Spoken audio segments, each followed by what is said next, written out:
Tina semdol ka ke mo fa seda.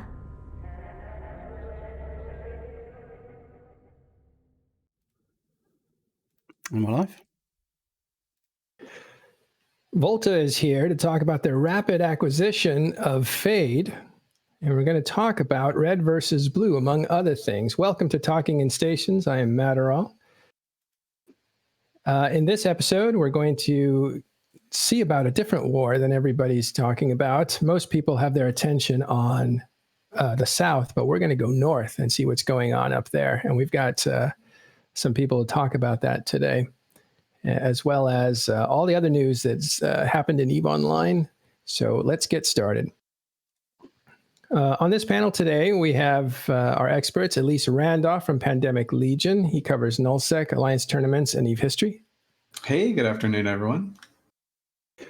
Ursula Elkin from Electus Matari, also known as Baleful Dysnomia. She covers Empire Space Invasions, role-playing, solo, and small gang PvP. Hey, how you doing? Good, it's good to see you. Then there's me and McLeod, our engineer from the Initiative. How's it going, McLeod? Good, thanks. How are you? Also on camera today, we have Starfleet Commander from Volta, the CEO. How are you doing? I'm good, thanks. Happy to be here. Great, it's good to see you. Off camera, we have also from Volta, Wolf's Dragon. Hi, how's it going? Really good. And finally, off screen as well, we have Zen Sai. He's from Red versus Blue. How are you doing? I'm doing great. Thanks for having me back to talk about red versus blue again. Yeah, thanks for coming back. Okay, let's get started. First thing, some World War B2 news. Keepstar drop. What do we know about that, at least? Yeah, so this is just going on with the, I guess, the Anaconda strategy, where they just keep dropping Keepstar after Keepstar closer and closer to Delve. This one's in 8QT, I believe, so it's very close to the border of Delve. Still in Aquarius, though. Fraternity actually dropped the actual Keepstar in kind of like Asia time zone, if you want to call it that. Looking for a name for that time zone. Yeah, we've historically called it like Australian time zone, but this wasn't quite Australian time zone. And as Fraternity and the other Chinese alliances get bigger, we need to come up with a better name. But they dropped it in an off time zone for the Imperium, so that one kind of went off without a hitch. There was actually, as it was onlining or as it was coming out, Asher and the rest of the Imperium kind of led a little tiny harassment campaign to see what they could get out of it. It was kind of mired a little bit as a spy in the Imperium had actually gone through and deleted all of Asher's bookmarks that he made. So, he was trying out a kind of a new tactic with bombers to stall the thing and get some kind of low-hanging fruit kills. And, maybe it spirals out of control. You got to give a lot of credit to Asher for trying to come up with, while he's fighting outnumbered, trying to come up with new strategies. But unfortunately, it was all ruined by a spy removing the bookmarks they had set up, so they couldn't actually operate effectively. So the Keepstar kind of went up with something like 4,000 friendlies defending it. Amount. That was, I think the big takeaway here was if this was a strength check, which I'm not sure it was because they didn't ping like crazy on both sides, but Imperium was dwarfed this time. It might have been the time zone. It might have just been the eagerness to get people to wake up at that hour. Again, there was kind of a false alarm for Imperium before that. They all got up in the middle of the night, at least in the US, that fight just never happened. So, yeah, well, I think, this is one of the first times, actually, this is the first time that the Imperium has had to fight a war in EVE outnumbered. So it's that you see them adapting to it, right? And I think you actually do have to give a lot of credit to Asher for the strategy that he tried to pull out. It's fairly new. It's something that they haven't tried before. He's adapting to the situation very well. There's something you want to see from like your lead FC, the guy like doing all your military stuff. He's not just sitting back on his hands and saying, "Oh well, too many people, we can't do anything." He's actually going out and trying stuff. So kudos to him. He's got lots of great ideas. So I'm sure in one of the next big blobs, we'll see Asher trying to get something sneaky out of this. So I'm excited to see what he comes up with. He's got a very inventive mind. Not many people would have said that the Sacrilege was a good ship. Asher saw otherwise. I used it quite effectively for some time. I think the Sacrilege is a good ship. Yeah, that is true. But I meant on like on a larger scale, right? So the Imperium was pretty good at that. Some more, I guess, have probably used the Sacrileges before because they work a little bit smaller. But Yeah, we did. Yeah, I actually don't like sacrilege. I They're hate trash. Trash. so shit. trash. Don't use them. Don't It's use definitely them. not trash. All right. Oh my god, it's this doctrine for running away and not fighting. It's really That's not like worth your that's time. like everything in null. no, There's not all fight he from is. like 700 kilometers away. I think you'll find that the Munins are the pinnacle of that. Yeah, brawl at 0 in the complex. What about you, Zen? You want to get in on this? It's all kitey stuff out and all. We know it. Don't try to deny it. That's just tears about getting out kited. I mean, I'm just gonna put this out here, but like, it's difficult to kite in Avadons. That's why you warped them to 0. Avadons at 0 is the way. All right, but I think the key here, at least, was the out blobbing, let's call it, because the numbers were astounding. You had nearly, I think, the numbers that I got from the Anaconda Coalition was like nearly 5,000 at that hour, which is amazing. And that's amazing for US EU time zone put together, but yeah, and you're talking about it was on the heels of like the first $1 trillion fight in the war where, these guys came out as the victors. So you're just like, it's starting to snowball really, really hard. And it's kind of interesting for me to see what the Imperium is going to do against this, because if a snowball starts rolling at you, you're going to have to find a way to stop it. I do think they're tempering their expectations a little bit, working really well, and trying to find a way to get some action, get their members more involved again, get that hype on their side rolling again, and just letting the wind in the sails from the other side, from the Pappy guys, to just kind of lessen a little bit. So they're playing it smart right now. They're not feeding into the traps, but this, I do think it's something we have to watch. Like the next 2 weeks is either going to be kind of a lot of nothing, which is what happens if it goes right, or one side is going to make a huge mistake, right? So maybe with their huge numbers advantage, some of the Anaconda guys will be like, yo, let me just build off of this. Let me just jump straight into Delph right now and see what happens. And that hubris will lead to a huge whelp. But they've done that before. Yeah, that's why I'm worried that it's going to happen. These personalities have done it before. And even the members, the FCs are one thing because they can commit a whole fleet and get destroyed. But even the members are a little bit lax. We saw a Titan get picked off trying to get from Catch to the new forward operating base in Aquarius. And then I think it wasn't just a Titan that got killed. There was also a Super that got killed as well. So even the players can let down their guard and get caught up and destroyed. Yeah, I mean, 2 or 3 days before the big 49U fight last week, there was another fight that could have happened in 49 TAC, but the Imperium had like a much stronger showing, and at least the PanFam side of the Anaconda group was way weaker. It was kind of deep in the US time zone. And so they decided not to fight. And the people in the fleet chat itself were like, man, we want to go in. We want this. We just want to jump in. We can do this. But the FCs were like, no, cool your jets. If a different set of FCs were there, maybe they would have jumped in and lost, and the Battle of 49U wouldn't have even happened. So when we're talking about like how pivotal these things are, it is definitely a powder keg in Aquarius. Any mistake is going to get horribly punished. And so you have to keep composure. And the fact that these guys is pretty astounding.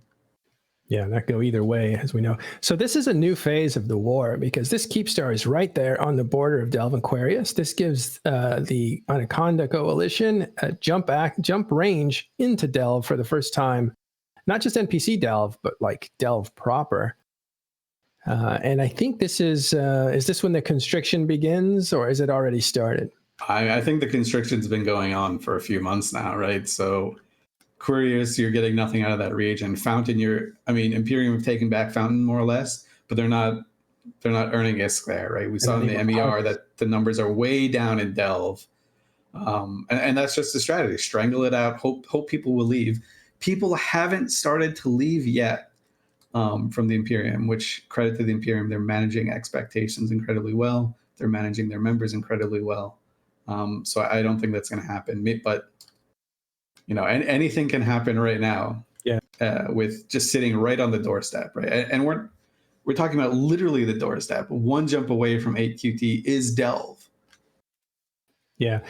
And any other group might have already started to crumble, started to blame each other, blame external forces, saying this is not fair, whatever. But the Imperium's in there fighting it out and being creative while they do it, which is great.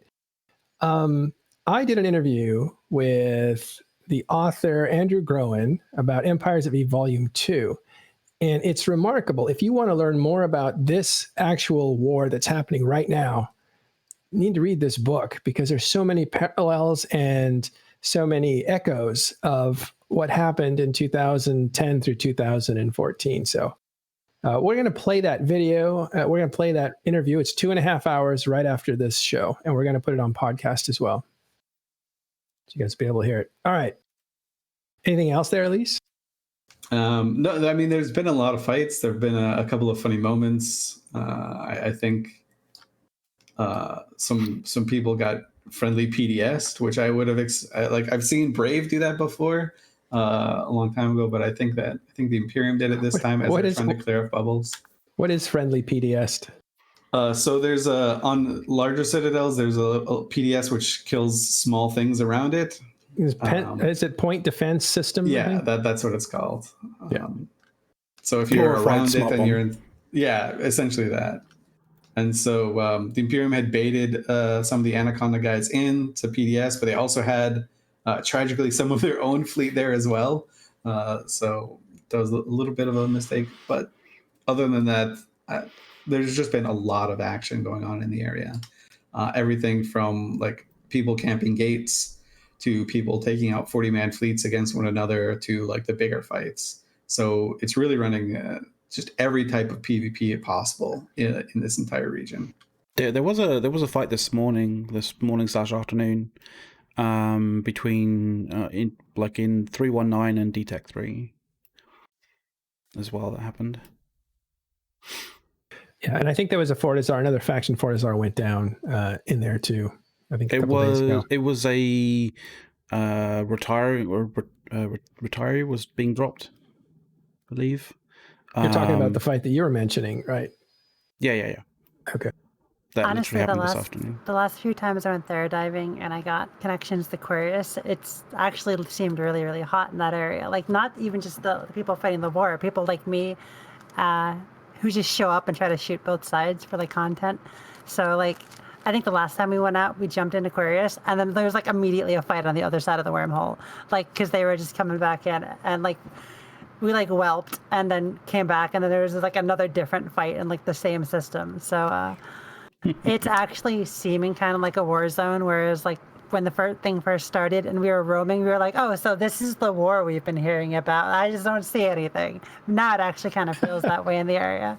Yeah, that's exactly right. Right. So in the first couple months, it's like there's a lot of posturing because no one wanted to make that big first mistake. No one wanted to screw everything up before it even started. There's lots of like just moving territory and taking that. But now it is, as RZ mentioned, it feels exactly like a war zone, right? Yeah, you go anywhere and there's someone trying to shoot you. In the first couple months, I was showing up to like iHub timers and stuff to shoot toasters, and there's just nobody there. It was so this is the so-called null war. Got it. But now like you jump in and it's like not even the people in the war. It's just like another small gang like me looking. Everybody's there. It's a party. All right. It sounds like a hot tub in Aquarius. So let's move on to Triglavians, though. That's a different war. It's an NPC war. Boy, this show is going to be all about war. I can't wait to hear about Fade. I mean, this is a cluster at war. Anyway, just basically a brief update on the Triglavian stuff. Everybody got their faction standing rewards. So if you had a standing of 3 or above with your side, you got the armor. It's all closed. You got armor, blue for Edencom, red for Triglavians. For 2 standing, Edencom got like a blue jacket, and Triglavians got like one of their hoodies, right? 1 standing, you got a t-shirt, and then any positive standing, you got a beret. And CC has portraits on it, new portrait backgrounds for Edencom and Triglavian, so that's really cool. I love getting new portrait backgrounds. It's one of like my most favorite things to get, actually, because more customization for your characters and stuff. They look really good. Yeah, they look really nice, actually. CCP released a notice from Marshal Cassia Vulcaneer from Edencom that basically we take it as the NPC is telling us to farm for a couple weeks, right? Like it's basically like in RP terms, go out and crab, right? So because right now when there's no invasions until the next phase of the event, there's a lot of sites that nobody really got to do much of during the invasions because they weren't good for actually contesting the system. Stuff like the flashpoints where you fight the Dread, and stuff like the World Arc where you fight the Triglavian super capital ship, basically. And so stuff like the prices for the Zenitra and like the Edencom ammo should be going down a little bit because a lot of the stuff that wasn't as available because nobody could really run the content and still contest the systems should be being run more often. So some outrageous prices should drop for that. And the 2 sides basically had a little party the other day. CCP streamed it, I believe. And the Triglavians threw a little party in Kaputan, the system next to Niarja. Edencom formed up earlier. They cleared a bunch of wereposts in a couple of the liminal systems as part of the evacuation efforts, and then showed up and crashed the party. And I gave a speech about how we remember the losses that these monsters and the bootlicking lapdogs gave, right? Like, but it was fun time all around, and that's pretty much all I have to say for this week. Oh, great. Thank you. Let's jump into some CCP news before we bounce out to red versus blue. What do we know about what happened today with CCP, or not today, but this week? Multi-training? Yeah, you have the multi-training deal where basically you buy a 3-month subscription and you get a multi-training deal on the same account for included in the cost, basically. So it's a good deal if you have 2 characters to train on a account. Important to know that you don't actually get the multi-training certificates, right? They just get applied to your account. So you don't get to take the certificates and sell them for ISK. They're automatically applied. So make sure to use it on the account that you want to have it on if you want to take that. Yeah. Is this good or bad for skill farmers? I don't think skill farmers actually buy some, so I think it's nothing really happens with that one. Right. But it would be good if the skill farmers probably wanted to pay. But I think they just operate entirely on injecting Plex into, or buying Plex and then extracting for ISK and buying Plex again. Yeah, I think it's bad for them because normally when the multi-character training certificate is separate, then some people don't want that. So what they do is they sell it. So they get their time, plus they get some ISK because they sold this certificate, and the farmers buy those up with ISK. So they don't have to spend any money to get that second or third training. So this is a new variation on what CCP is offering. And I think it's meant to kind of curb that behavior a little bit, I think, or it's a test probably. We'll see. I like it. Yeah, I think it's pretty cool. 2D switch for graphics is being tested on CC. Do you guys hear about that? Yeah, that's amazing. So in the big fights, essentially, before the big fights, your FC would say, you've probably heard this if you've been in a large fight, time to go to potato mode, which is like you turn down all your graphics, you zoom all the way out, so you don't really see anything on the ship. Your ship kind of looks like a potato, especially if you're flying a Dominic's, almost indistinguishable. So instead of that, CCP are like, okay, instead of just dialing back your graphics and making the game look ugly, what if we just turn graphics off?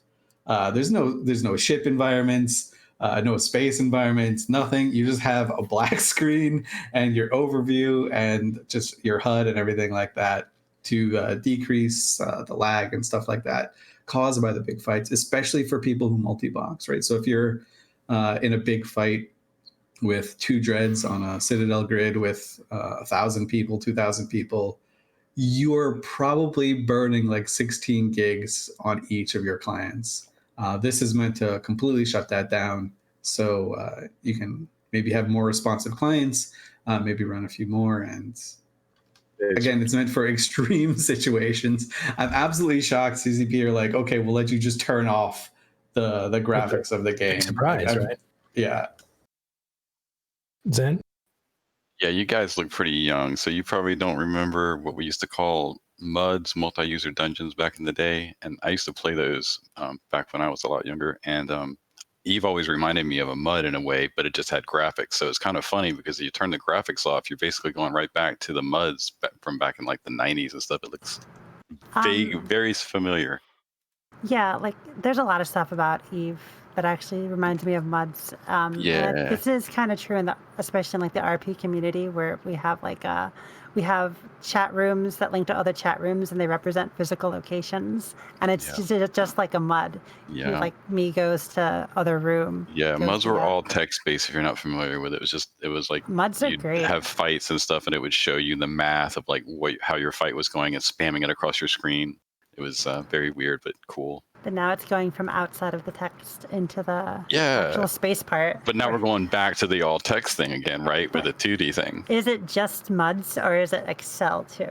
Because it is a spreadsheet. Yeah, it's true too. It's MUDs plus Excel. I mean, the overview, I think, is what they say is like. Yeah, very.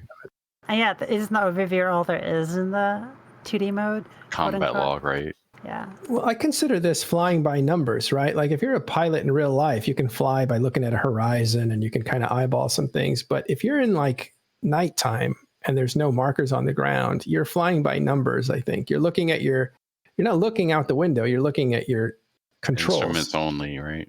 Instruments only, right? And that's what this kind of feels like, especially in a big fight where there's really not much to see if you're moving at 10%, tie-dye or whatever. What do you think, Starfleet? I think that this is good for like people's clients and stuff, but it's only going to be used in big fights. I don't think anyone will ever use it anywhere else, because like, especially when you're in a smaller level, you need to look at like the ship's guns, effects, and things like that. So the way I see this happening is like most like just F1 pushers will have it on, but like all the SCs need to be like running full graphics to be able to like see what's going on, like to make decisions, And cameramen. Exactly, and cameramen. Well, you can't do it in any smaller fights where you have to actually manual pilot, right? I mean, I could see myself, if I'm multi-boxing, doing it on the extra characters and then like anchoring to myself, so I could still move around. Well, what about looking at your angular velocity and distance and all that kind of like? I could on never the HUD, do right? That's on the HUD. The overview. But the overviews you could see. So if you turn everything else, so you can still see the angular velocity, right? Right. So couldn't you predict like your? I guess. But like if you're clicking, and you need to be able to click in space to manually pilot. Yeah, and you're right. To see stuff. Well, I mean, it is, even in the big fights, there will be people that still need this on, right? You have to see when a ship tethers. You have to see when dreads go into siege. There's so much visual information in the game that you don't really realize is there until it's gone. Even something as small as like bubbles being around you, right? So you can add interdiction bubbles to your overview and see them. But in a fight where there's 300 bubbles being dropped at any given time, that kind of clogs up your overview. But yeah, just being able to see if someone's tethered, being able to see if someone's warping, being able to see if dread guns are in siege, stuff like that. Yeah, I see it being used mostly on multi-boxes where like they have the visuals on their main box, right? And this definitely feels like something the CSM pushed CCP into doing, which is good to hear, right? Because and this is all speculation on my part. CCP haven't said that, hey, the CSM told us to do this. But if it is the case, it's really good to hear because it means that CCP is listening to the CSM, especially on areas that are affected by the large war. Right. I think we should give some credit to Wibla, who's the CEO of TNT inside the Imperium. I think he's somebody who's been an advocate for this. At least that's what the impression I got from him. So it may have come from him through CSM as well, like some player pressure as well. I remember on CSM 6, we kind of wanted this because during CSM 6, there's also a big war going on, just completely opposite. It was in the north between the Northern Coalition, not NCDOT, but the NCDOT before them, and the DRF. And we asked them to see, like, hey, is there anything you can do to help the lag out? Can you just like go to extreme potato mode? And the art director was like, no. I am not. No, you idiots are not. He didn't call us idiots, but it was implied. He was like, you guys are not going to ruin the beautiful game just because you want to shoot each other. Screw you guys. So he did. That was something that he didn't want to make at the time. Well, here's some pushback on this, and this comes from a point that Caleb made to me yesterday or the other day, and that was like, this is going to have the opposite effect. It's going to make the servers have to work harder because now everybody can multi-box. And so a person that before was limited by his own computer and is no longer limited by that puts the pressure of multi-boxing onto the server, and now more people can do that. So won't it make the situation worse in big fights? I mean, players are maniacs anyways, right? so they're going to jump in even though they know that their client's going to crash because they want to get in on the big fight. That's my opinion, at least. Sorry. So I did ask this to one of the CCPs on the stream at the time. And it doesn't actually remove the amount of RAM that you're using per client. It will take out some of the video card RAM that is dedicated to that specific task on your video card. So your video card will be able to jump between different working sets very easily, but like the RAM that's like allocated to each of your clients, your total system RAM, like that is still fixed. So you're still going to get like 5 to 9 to, I don't know what you said, like 16 or so gigs of RAM like allocated to each of your clients. So it's not going to be one of those cases where where you can run more and more clients, because you're still going to be bottlenecked by the total amount of system RAM that you have. So it's not gonna, like, thankfully we don't have to worry about people multi-boxing more. It's just their ability to sort of switch around is going to be a little bit better. Okay, so it's not like a thin client where it just removes all the RAM usage so you could run 100 of them. No. One other thing to note, on October 6th on Singularity, there is a mass test, and I imagine that they're going to be testing this stuff out, or you can just see how it works. You can also look at the new font that is going to be coming to EVE that I don't think they mentioned, but exists currently on CC. It's so far from the people I've talked to, they've said that they like it better, but they didn't, like, they knew something was off, but they didn't know what when they went on CC. So we'll see what happens. But yeah, October 6th, mass test should go on, see how your client gets affected with the new changes, and just help them out, because when those tests happen, they just aim to fix server stability for these big fights and stuff like that. So it's beneficial for everyone. When they replace your dog with a robot dog, looks like your dog, but it's not quite right. All right. Let's move on to red versus blue. How you doing, Zen? I think we interviewed you a while ago, and you were headed to faction war with red versus blue. You want to tell us what happened and where you're at now? Yeah. Hey, Mataral, thanks for having me. Sure. And it's great to be able to follow up with you guys. Yeah. And when you last joined our Brave Adventurers, we were in red versus blue, and we had joined faction warfare on the Caldari side, and we spent a few months in there doing that, and basically until it got boring. And then we decided, hey, you know what? Let's take this show to null. But we didn't want to drag RBB out to null because we'd already dragged it to low sec, which was pretty crazy. So we turned red versus blue over to some old management who wanted to give the old model a shot again back in high sec, doing the actual red fighting blue guys. And they're going to be reopening in December. and for a grand reopening, and it should be great. So I encourage everybody to get an alt into Red versus Blue and do that. Right now we started our own corporation and alliance out in Pureblind. The alliance is called Godzilla, and the corporation is Rainbow Meltdown. So if you want to join us, we're out in Pureblind, mixing it up with small gangs every day. Well, I gotta ask the name. Like, yeah, what's the influence behind that? The best part is like I have nothing to do with this. This was this was put together by Carlos Pedersoli, Atticus Ventry, and Nikos, who are all ex-RVB officers and FCs.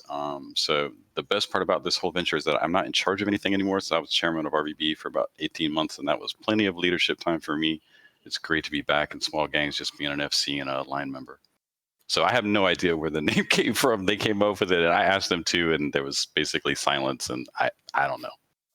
I feel like if it's rainbow something, they took the red and the blue and then maybe some other colors and they made it all. Yeah, it came from there a little bit, but yeah, it was just like everybody, sat around and brainstormed it up one night, and yeah, that's what we ended up with it. But it doesn't really matter. Like, to me, it's not about the label, the branding. It's just about getting out there and having good fights, which we're doing in Pureblind, which is amazing. how are you going to do small gang out in Null? How does that work? Yeah, well, we're basically surviving with a little help from our friends, We've got some connections with some slightly more powerful groups than us, and so our structures don't get bashed on a regular basis, and please don't take that as a challenge, everyone. Basically just holding on by the skin of our teeth, trying to hold a little bit of SOV, and with some help with some bat phones, and getting out there and getting good fights. And it's working out so far. We've got an agreement with the locals where we don't shoot their buildings, and they don't shoot ours, and we've got another group that is not in agreement with that. So we have fun just kind of skirmishing with them a lot, and it's fun because it's not like a big blue donut, but it's also not like we're getting rolled like basically a small gang would, normally. Yeah, you're a little bigger than a few guys. We're like 50 guys at this point, which is, but we're still small fish in a really big pond right now. Isn't it? I thought I saw that the Red Corp or the Red Alliance folded and the Blue stayed around, or was it the other way around?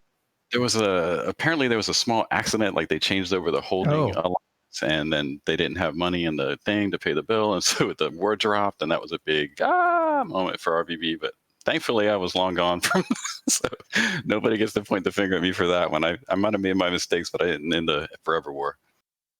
Yeah. Okay, good. Yeah, I was going to say that was interesting. We're like, what the hell's going on there? So RVB is very much alive. You're up in, did you say it was in high sec, but you have a Pureblind area? It's more like just the RVB core leadership that was in existence 6 months ago all moved out and rebranded. And so RVB is going to be reopening as the high sec model again in December with a whole different set of other old management. Like, there's been a whole series of people who've run it along the years. But you guys are going to be busy up in Pureblind. Yeah, we're up in Pureblind, and got our little constellation, got some soft set up, a couple structures, just nothing huge, just having a little fun place to base out of. And can anyone join you guys, or is it absolutely no, it's not. That's one thing I wanted to emphasize too. Anybody can come out and apply to join Rainbow Meltdown Corporation. We'd love having ex-RVB guys in because you see familiar faces, it's kind of fun. But yeah, absolutely, anybody can join. No skill points. We'll teach you as best you can, but it's kind of new bros is jumping into the deep end. Be honest with you, but we'll teach you as best we can and get you on comms and in fleet and in a ship and blowing up as soon as possible. I promise. For those that don't know, because we do have players that watch this show to kind of catch up on what happened in EVE Online when they weren't here, talk a little bit about Red versus Blue, the mission, and what it was trying to do. Well, at first, Red versus Blue formed as basically two corporations locked in a war that we controlled the rules of, right? So it's all in high sec, and so we had the Red Federation on one side and Blue Republic on the other, and they had a war deck going, and we kept that war going for years and years and years. And the attractive part about it was, at first, like when ECM was super powerful, arguably OP, in like 2010, 2011, we had a no ECM rule. So we just took that off the the chart, and no potting too, because we didn't have stuff where we could just switch clones as easily as we can today. So we had a no potting rule. So it was like this very controlled format of a war deck happening between two groups, and it was just casual PvP all day. Was the whole point. It was trying to be as casual and purposeless as possible. That's why it's just red versus blue, because it doesn't really matter which side you're on. Yeah, so you guys were really just trying to. That was the way of getting quick fights. Exactly. More reliable fight. Get in, fight. We were like separated by two systems, and Right, you're close. You know that if you see the other team that it's on, like everybody's going to fight you. Exactly. Keep it fair. And you're not going to get potted, and you could rely on getting a fair 1v1 of the sun if you ask for one. Nobody's going to interfere, that kind of thing. Right, no sabotage, no pirating, that kind of stuff. So that was pretty cool, and that was totally player-made, emergent gameplay. But now you have competition, right? Because you have, first of all, NPC missions now have become very challenging like other players, so you could do those. You could also do the proving grounds. Sure. So like you have, is that niche being filled by other mechanics now? It kind of is. Plus, CCP has come a long way with the game mechanics since then. ECM's been adjusted. We can now switch from our learning implants to a clean pod pretty easily. So getting pod is not a big deal. Like the game itself has kind of pushed that model a little bit back, in my opinion, just with those kind of mechanics changes. And things have gotten lots better. If you want that kind of play, you can go out in faction warfare space and get, Caldari versus Galente, which is essentially the same as red versus blue. And in that kind of, pick a side, any side, doesn't really matter, just come out and pew kind of way. And it's pretty safe because it's low sexy, it's easy to not get potted and stuff like that. So, but yeah. Great. Cool. Well, thanks, Dan. Thanks for filling us in on that. Hey, no problem. Thanks for catching up with us, and join Rainbow Meltdown, guys. Got to get the shout out. Thanks. Right. So he's in Pure Blind up there. Some of those old instructors from RVB. And right next to Pure Blind is our top story today, Fade. Yeah. So Fade, like Manuel mentioned, there's kind of a vacuum in the north right now because everyone that lives there or lives near there seems to be, or actually, okay, not everyone, but all the very large groups are deployed south fighting a massive war. So that kind of has some opportunity for some other groups to go kind of carve out some space in the north for themselves, or just go out there and have some fun without worrying about getting blobbed horribly. One of those groups, Volta, formerly known as the Thera Boys, right? Volta is now moved over to Fade. I did not put that together, by the way. I did not know they were the Thera Boys. So I think people probably still think that Volta might be still in Thera. I did. That's why I'm not there. But we can teach you better. Starfleet, tell us a little bit about how the transition of Volta in the last 6 months or so.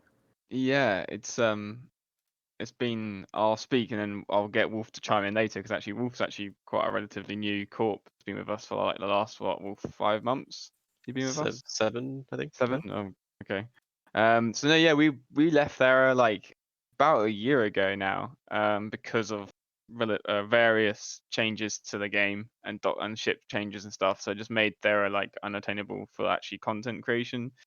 And then we moved to Hakonnen, and that went terrifically well. Yeah.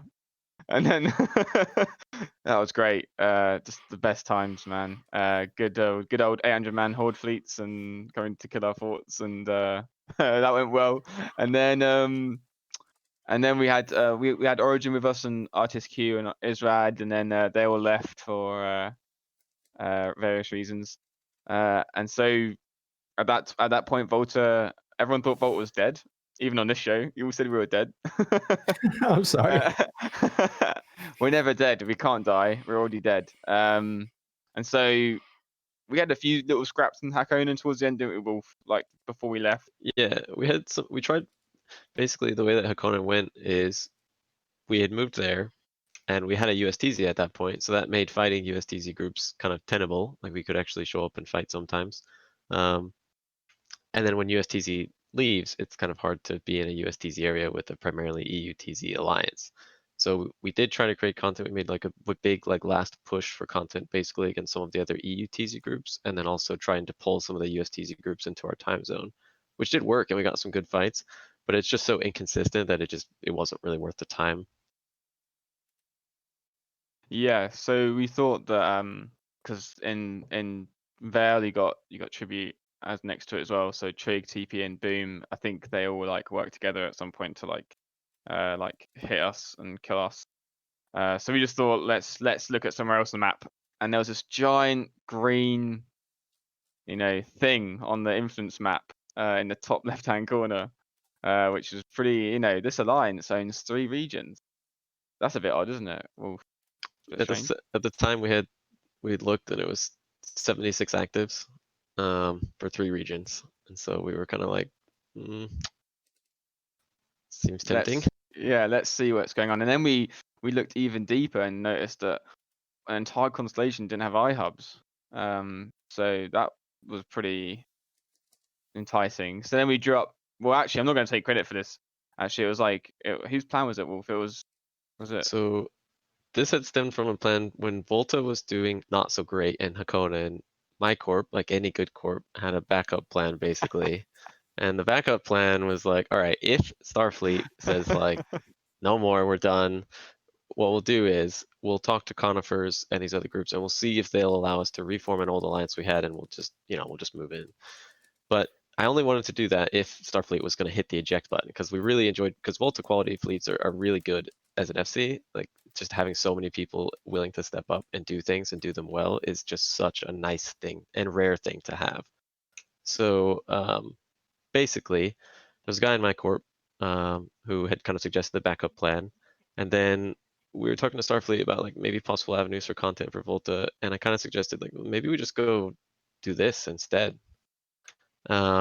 And to my surprise, Starfleet was actually really on board with it. I wasn't really sure if Volta was, because we were pretty new to Volta, so I really wasn't sure if Volta was going to be up for Sov like properly.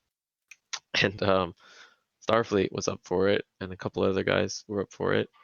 So we went from that idea to like 5 days later, we had put together a big plan, presented that to our FCs, and then after we told our FCs, we kept it quiet from all the members. We just told them to get ready to go. And then a week later, the day we told them we had this big alliance meeting, and in that meeting we told that like we're going now, and we like had them pack everything, and we just went that day, and they just immediately started. Yeah, we like covered the meeting, and it was like I think everyone was there, so I don't know how many people there was, and we had like it was essentially if we were going to do this campaign and get into Fade, we had to like literally, it's like D-Day, get the beachhead like in the first 24 hours. We had to go there and put all the iHubs down instantly, and try and get some forts down. And actually, to Wolf, what just Wolf said, how we weren't really into Solve. We actually did take the drone regions like 3 years ago with Skew Yourself, and we took all of that, and then that went well, and then we left. It was more like it fell on you. Yeah, actually, yeah. It kind of just like the whole thing just. It's a similar thing to what's happened here, to be honest, and we'll get back to that, how the drone lands fell apart, and then we just sort of took over with Skew Yourself. I won't take all the credit. We worked a lot with Skew Yourself, and eventually joined them as well. But with this campaign, we, especially me and Wolf, realized that we had to be really quick, not to give any enemies a chance, like sort of get together and organize themselves. And we dropped a fort down in Otac, the first fort, and then Horde turned up to like kill the fort. Obviously we can't contest, like I don't know how much it was. I think it was a full like Union fleet or an Eagle fleet. I can't remember which way it was, but it's a full Eagle fleet. It was too much, and they Eagles and and UFC formed, and they formed big as well. UFC, they formed like 100 Avadons, which would have been a great brawl if it was just them actually. So then we let that one die, and then I think we waited a few days, right? Oof.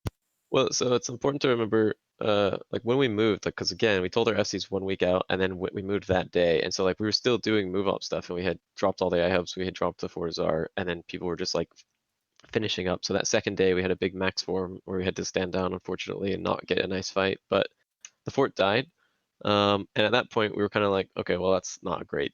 Like, that's obviously not awesome. But okay, fine. We'll stage out of Roar, right? That's fine. And then so the next day, we just sort of started intosising more. We started trying to grab more space, trying to create just more timers, just not really actually. I mean, I can back up a little bit. Our initial intention was not to take the amount of space we had. It was to take the constellation around where we initially just dropped iHubs and there were no iHubs. And then our idea was to push into Declan specifically against RHP, which I believe is Federation of Respect, Passion, Honor Alliance. We weren't expecting UFC to fight us as hard as they did. But the next day we actually had fights right away. And then we had fights the next day and the next day and the next day. Like it was like 3 or 4 straight days of just like constant timers and constant like small skirmishes that were not necessarily big, but would be like, even the first day we had a fight that was maybe like 20 versus 25. It was just real small stuff every single day like that through constant timers. So the second day we had anchored an Astra House and we had like 15 timers before that. And we had fights all day that were really good for us.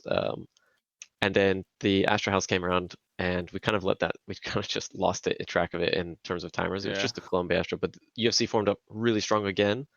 And they had Wangs pen us out with them as well, and we're just kind of they have this habit of sort of asking a lot of low sec alliances or other just friends to come and basically help them, and they just hand out all these ships. So we stood down there, and then the next day we won more timers. We just slowly were winning these timers. We had some really nice fights in that really short time span, basically, that really opened up the space to us and just like motivated our guys and brought everybody back from this Hakonan deployment where we were at like, I don't know, 30, 40 dudes in fleet, 50 for a max form to like in Fade, we were at 100 to 150. It's nice. Yeah, I think we had like, I just post about a fight in Twitch chat, like that fight, I think that's when it kind of ended, the cap one, Wolf. Well, we had a fight right after that. So we had, there were 2 things. Like we started dropping Astra Houses in another constellation in Fade to basically create content for us, but also that specific constellation was slightly out of range of where UFC stage. So it meant that they had to mid stuff and we could see everything that they were doing, which just makes life easy for us, obviously, because then they're not sitting in their staging for Czar with like 50 dreads logged off, right? They have to at least mid them. So we took one fight where we absolutely blobbed UFC, basically. We were expecting them to ask for more help again. But this time it was only UFC and RHP and maybe like a few low sec friends. So we ended up blobbing them. The second fight that day, go on, sir. Oh, sorry. So I just wanted to give a little context, right? So you guys are in an area of space in the northeast of the map. Before that, Sword Dragon and his alliance used to live in there, right? The Darkness used to chill in there. After Sword Dragon quit, and basically, so Horde and the rest of them kind of went over and just crushed Darkness, kind of forced them out. Sucked up some of the people there, and that created a huge vacuum, right? But as you mentioned, these people weren't really utilizing the space. Some space didn't even have iHubs in them. There's like groups that I never really heard about, right? So I know the main group that you're fighting with, Conifers, they used to live in Iridia, right? And then they just showed up into Declan, planted some flags. Who's the Federation of Respect, Honor, Passion? Like, who are those dudes? So I've never heard of them.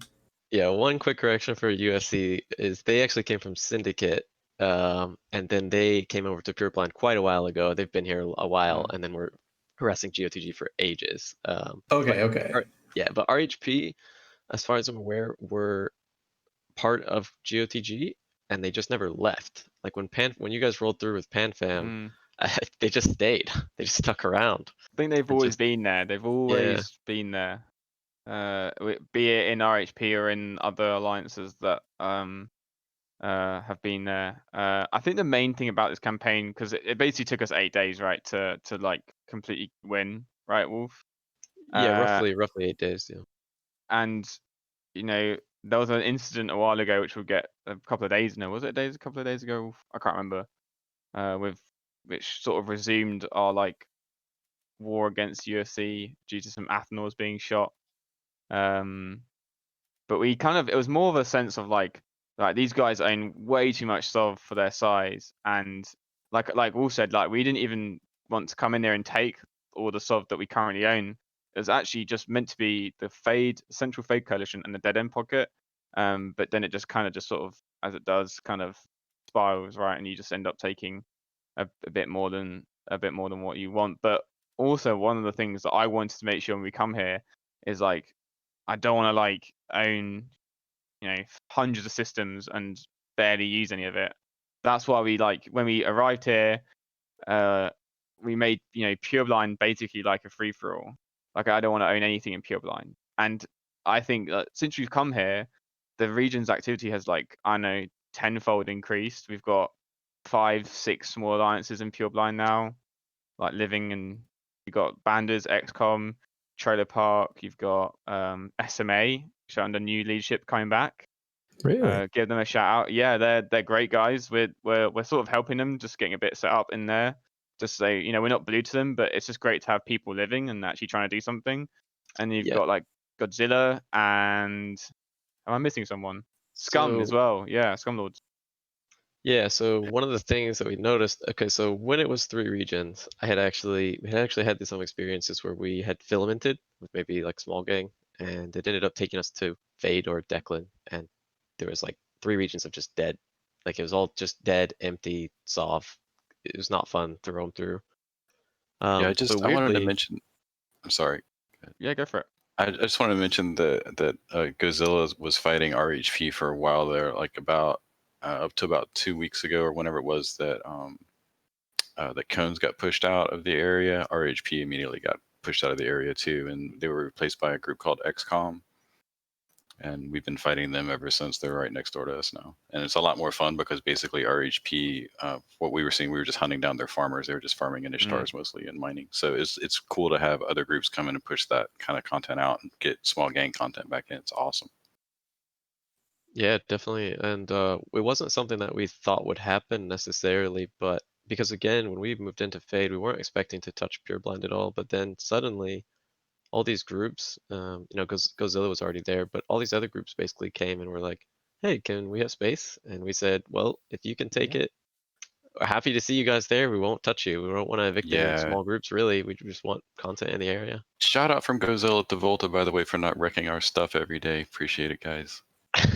Yeah, I mean, makes being out here easy, Like, we don't want to, like, it's like, I don't see like Pureblind as like part of, it should just be like a fun place for people to like go and like try and set up something. It really is too. We're having a blast. So much appreciated. So this is super cool to see, right? Because now you have in an area that used to be dominated by one alliance, or that was kind of in and out of coalitions. It's now like a dozen small little groups that are, I don't want to say small, actually. Some of the groups are actually quite large. But you've now got like a dozen groups who live in the area, and it's theirs now, right? Like no one's coming over to take it. And then Volta, you guys can show up and then just take a piece for yourselves. Maybe there's like another Volta coming down in a couple of weeks that's going to show up and take another section for themselves. It's a super cool dynamic. But I want to get back to and these guys don't have to rent it from someone either. Yeah, that's the cool part, right? They just took it. Literally open invitation. If people want to come to Pureblind or Fade, just come over, come fight. Like this area, like we get a lot of people from like PanFam and like Veni Vidi Vici and like all these groups, because you're all blue with the rest of the game, and this is like probably the part of the game where there's no one's blue. And so it's actually great that that like everyone just comes here now just for PvP. You could just look at Pureblind on the map in the UTZ, and you can just see like all the little stagings of all the alliances, and it's just way more busy. In fact, there is some fight going on right now, which we're not there for. How is it in USTZ? So USTZ is actually pretty active as well, because not all of these groups are EU. Scum are spread across time zones, but I think primarily EU. And then you have Trailer Park Illuminati and SMA are both US time zone. Zen, I don't recall exactly what Godzilla is. I see you guys across all time zones though. Yeah, so we're kind of EU, US mixed. Yeah, we got some Brits and some Americans in fleet, but we are always playing high voltage rock and roll and comm, so we have that in common. SMA probably. So you're saying I should show up in the evening then? Hell yeah. Rock. And you can rock. Yeah, SMA are like I want to hype them up. It's like a new leadership of SMA, so it's like completely different to like the old SMA, which some older pilots in the stream and everyone else here would know from like living in Fade. But they're like really new, and it's led by the boss man. Shout out to him. And if you want to like just they're really new, they just want to have fun, they just want PP. Like if you're just new, want to get involved in nullsec, but like we're helping them just get some solve to start. But they're heavily USTZ, so yeah, go Roman USTZ there. SMA fell on some hard times for a while, right? Yeah, so they did. The last I remember hearing about them, they were, and maybe I'm getting SMA confused with someone else who used to live in that area. Maybe I'm confusing with FCON. No, same alliance. But Are we they were talking like Space Monkey Alliance? Yeah, they were like a it's- high sec kind of quasi scam alliance for a couple Yeah. years. So we can speak a little bit about that. Yeah, go I for think that was the old leadership. The guy that we're talking to is just this very like optimistic, eager guy who's got a bunch of new guys in his corp. I think his corp is Crimson Killers, and it's like that's not even the he's the leader of the alliance now, and he's just running things and just having fun. He's not doing anything nefarious that we know of. But That's awesome, right? So they go from they used to be in the CFC, and they kind of like they get white dotted a little bit, right? It's like a lot of their members join other groups. Some of the old members of SMA stay, and they just completely corrupt to what SMA used to be. It's awesome to see that they're back now, and they're going back to their like, I don't want to call it ancestral homeland because that sounds cheesy, but that's exactly what they're doing. It really, and it's not cheesy at least. It literally is. That's awesome. There it is. That's their chat call, ook ook, because they used to be monkeys, right? So there's I used to see that all That the was their time. pause password too, by the way. Yeah.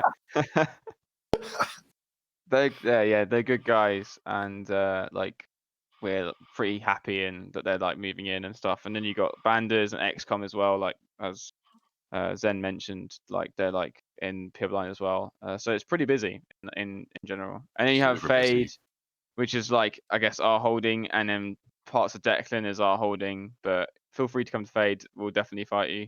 More filaments, please.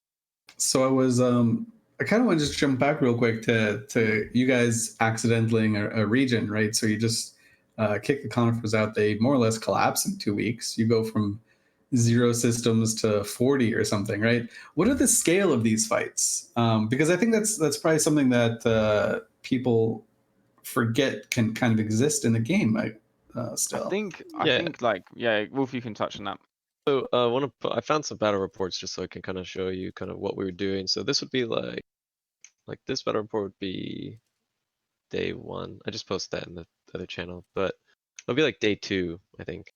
And that's really where we begin, in the sense that as soon as we moved in, it became apparent that a small little coalition formed between these groups, because apparently none of them wanted us there. I can't imagine why. But UFC, RHP, Banderlogs, and just those 3, I think, for the most part. Maybe some small other groups. I know Godzilla were coming up like times for, just small things, but I don't know if they were really affiliated with UFC in that sense. But like fights like that, I don't know if you can see that. That was kind of like the scale of the fight. That was pretty good scale, and typically what we were looking towards at first. But it does ramp up for some of the other things. Got another one. Yeah, we had a mild agreement with UFC to back them up and stuff, but we were just coming in and not affiliated, but just throwing in with them. The bad Volta, big bad Volta coming in. No one likes Volta. But you guys are getting fights with like, you'll take like a few triage, right? And then, or you'll just go in with Logi and then escalate to triage, and then the latest one that Wolf just posted, like we usually run, it's earlier on we'll talk about how no one uses, like we use max and nullsec, all right? Like because we need to like compensate for our numbers. We don't have 250 people, and literally everyone in our fleet is dual boxing or triple boxing. Like it's probably like 150 Volta or something, but like probably with like 50, 60 people actually. Yeah, the really interesting thing about Volta for me, just having not been here for that long, is every alliance tries to get people to multi-box, but Volta has a large group of members who are all willing to minimum dual box, most of the time triple or quad. So it makes doing these fleets really, really easy if we can set up the doctrines in a way that allow people to do it without, wanting to quit the game. We kind of, especially in my corp, I like really push for people to just, I don't want people with just one character. That's useless. Like, to me, like, we don't, like, we want to get these fights where we have to have, it's kind of a similar level, same like Snuff do the same thing as well. Like, they have a lot of people that are like completely dual boxing, trip boxing. But yeah, trying to keep the fights, as at least would agree, like, 100 each kind of is nice. It's a good like numbers to fight. We don't, like, to be honest, if 400 horde turned up, we're not going to fight that. That's not fun. It's just, at that level, it doesn't really matter what you're in, right? Right. Yeah. And I can say as well, like, some of those fights. So one of the fights I linked there would be Zealots versus Avadons.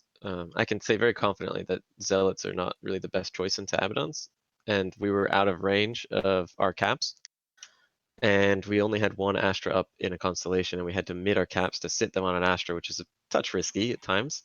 UFC able to get to that fight more easily. They dropped Fax in. So we had to rely on some interesting things, like ways to win these fights. So in that fight specifically, we noticed that they didn't have any hicks at all. So we brought, 5 MJD Decies, and we just basically boosted the Avadons all around away from Fax constantly until all they had left was like 1 Fax, 2 Fax, a couple Avadons basically.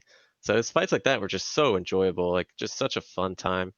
And Volta in general really typically relies on subcaps. So having that experience, just where people aren't completely reliant on dropping Fax and caps to win our fights, is nice because we can take fights in interesting ways that don't, just require us to sit under Fax with Max or something. Yeah, we had to transition. Like, that's what the key thing is like when we were Thera boys and like wreaking havoc across the game, like we could rely on tech frees that were like really pimped out, right? That we could just show up, just appear. The rule that, like, we'd have spies in most alliances, and as soon as anyone sees the Volta Saber, they panic, like, from Thera, because then about a minute later, there's probably like 70 legions that are going to turn up.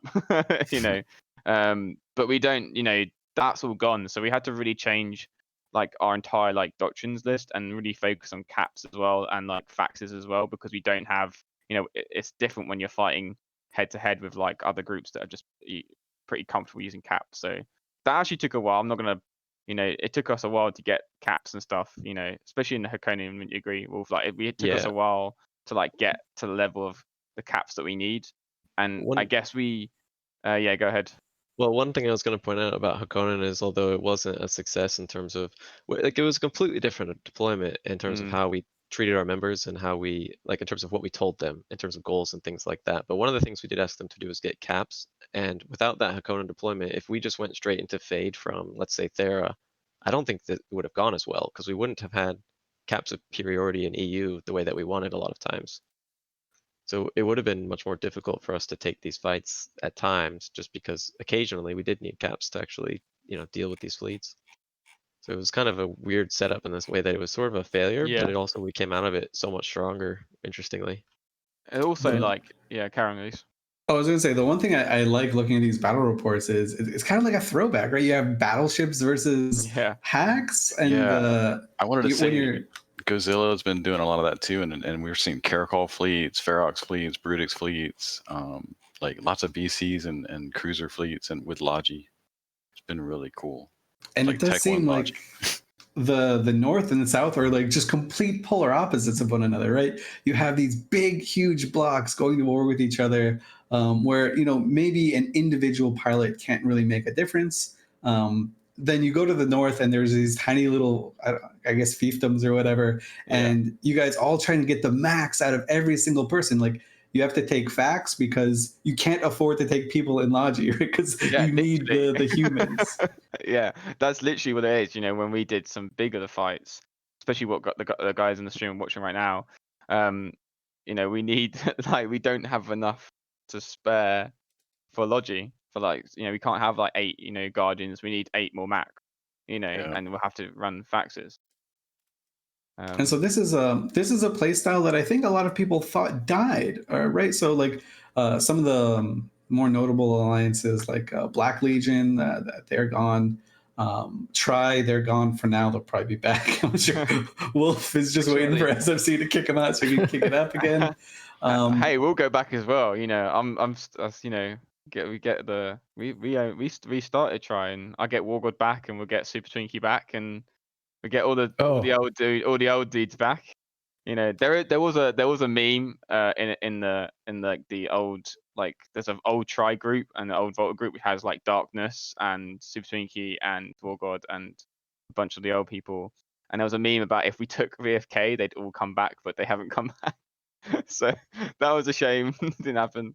We've got the summoning circle going, but also I do want to. Can I talk about Tri for a second? Yeah. Sure. So Tri is actually still alive. People Oh, yeah? thought I thought that they were actually going to just be gone because they were in PanFam, and my corp was in Tri before we came to Volta. Actually, Well, I know Calibrated Chaos left Faction Warfare not that long ago and went back to Tri, so I knew Yeah. they were around. So although my corp's experienced it, obviously we left Tri for a reason, right? They ended up leaving PanFam, or I don't know exactly the details of that, but the point is they're not in PanFam, and they ended up going all the way to Anon, and they actually did this stuff versus UFC first, before we did it. Not as successfully, but they also had way fewer people at the time. Like, it's harder to do that as a really small group, but they then transitioned to Cloud Ring. If you look at Cloud Ring, they actually hold a constellation there, and they've had quite a few good fights. They've actually asked us to come down a few times, and we've had some really nice brawls versus some other fleets. So Tri's actually kind of on the upswing in the sense that they're off on their own completely. They're not part of any block. They're just doing their own thing, just PvPing down there. I'm happy. And so maybe to try. that's sort of someone, maybe you guys actually figured out the perfect balance you need for this type of PvP. I know a year, 2 years ago, Trigger Happy made some big waves because like Kendar showed up and everyone was like, "Oh, this is the new thing." They blew up in numbers and then just fell flat again. Obviously, Trigger Happy are still around, still being very successful, but they're doing it as a much smaller group. So is this how you guys have figured out how to be like a nomadic 100 versus 100, get everything out of every pilot group? Is it just pare down way down in size? I think it's a balance, but obviously, like, with what we're doing, and obviously there's a giant war going on right at the south, and that the outcome of that is going to have a big deciding factor in like the outlook of the game. And like, right now there's like a huge, I think everyone here would agree, like you said, at least, like the south is like there's a massive distraction and all the major groups are down there, and it's just left like a bunch of smaller groups up in the north, like on their own. I think there's a lot of content around here, this still is, but like when the war finishes, it's going to be very interesting to see which blob comes here first, I guess. So, and we'll have to see, when that what goes on there. We do work with Trig, and they're doing their own thing with TP as well in Tribute and Veil, and I think they're poking no value. Yeah, that's making the one, no value's life hard. Yeah, they're poking no value. And then to the Cloud Room, we've got Try, and they're doing okay. And then beyond that is the Wasteland of Fountain, which Initiative is reclaiming and resettling, I guess. I don't know. But yeah, it's kind of with the map the way it is, it's a bit I think we've got a good balance where we are, especially with we're not kicking out all the groups. That's the key thing here. We're not trying to just push everybody out. That's not the goal, and that's what it was like before we moved here. It was just like one alliance owning 3 regions and then just empty space. It's definitely we're definitely like one of the last groups of our size, especially Volta as a corp and obviously SSW with us, that are doing this sort of thing, because like you said, Black Legion's gone, and then Trig had like the spike of activity, and then it sort of went down, but they're still doing stuff. But there's not many other groups that are kind of doing what we're doing. I guess Snuff in low, but it's different, just a different place, Yeah. It also surprised me how much this offended people. People Oh yeah. all around seem to be very upset that we did such a monstrous thing to this region. So it's interesting to see. Definitely curious. I'm curious how that will play out in the future for us. But yeah. I have a feeling they're just jealous more than anything. So far, so good, man. That's all I'm saying. So you guys mentioned that the war creating a big distraction, and there kind of being a vacuum there, gave you guys this opportunity to kind of take these fights, have this content. Do you think there's any like changes that CCP has made that have like helped in a way to promote this gameplay in the last, I don't know, like year or so? Any balance changes? Any just changes in general? I think actually it's the opposite at least. I'm I sorry. agree. Yeah, I agree. Like honestly, I'm gonna be honest. Like, there's a reason why there's all the groups that are our size are struggling to do what we're doing, because the game is just shifting towards like the big stuff now. And Thera is like only good for really small roaming, and the doctrines are very limiting. The issue that we have right now is like we can't do Munins because we're just gonna fight more Munins, and it's just N+1, right? And that's like an issue.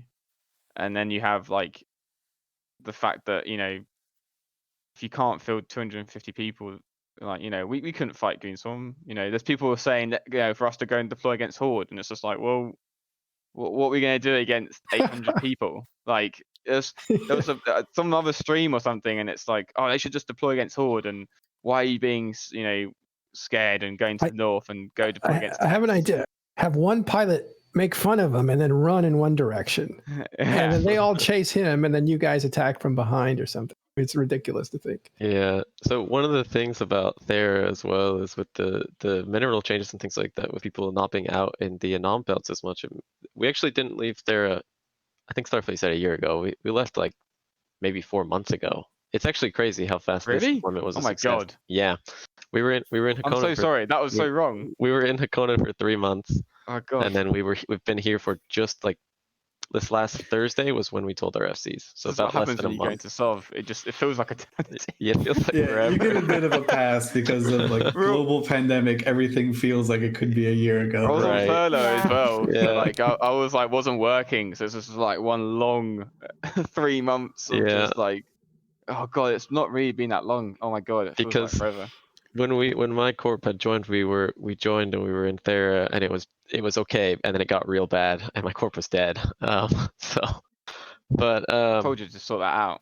I know, and I tried my best. Okay. All right. So we were in Thera, and we could be back in Thera right now, and we could be doing Zealots or like we could do Legions, we could do Lokis, we could do all this stuff out of Thera. But right now, if we do that, the only thing that we're going to be doing is killing undefended Oracles and Supers, and there's not as many of them out. We could do it, and it's very easy to do. You can catch stuff like that all the time with small gang now, but it's not really fun for fights, which is what we're after.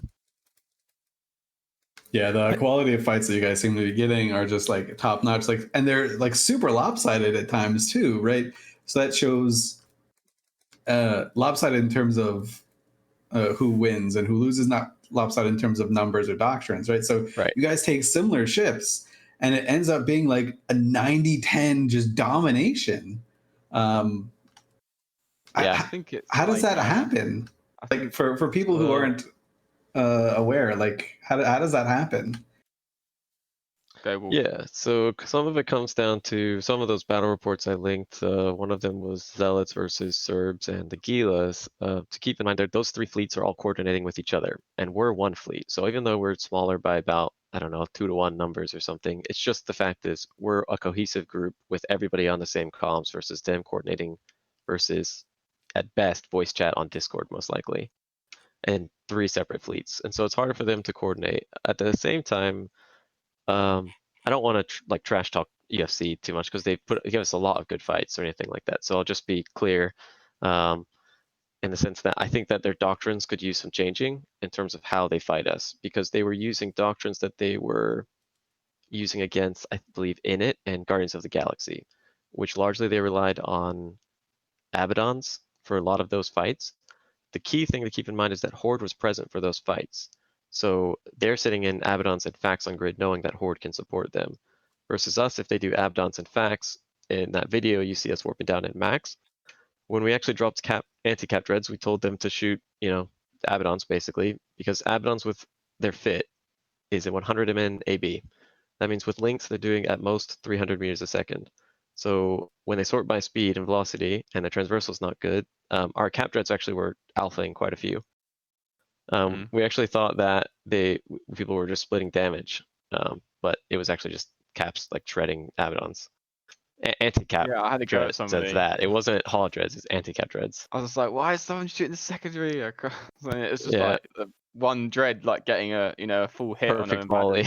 and then it's like gone straight into like 3/4 armor or something. Yeah, Oh, that's the best feel too. Oh yeah, man. you know, at least, yeah.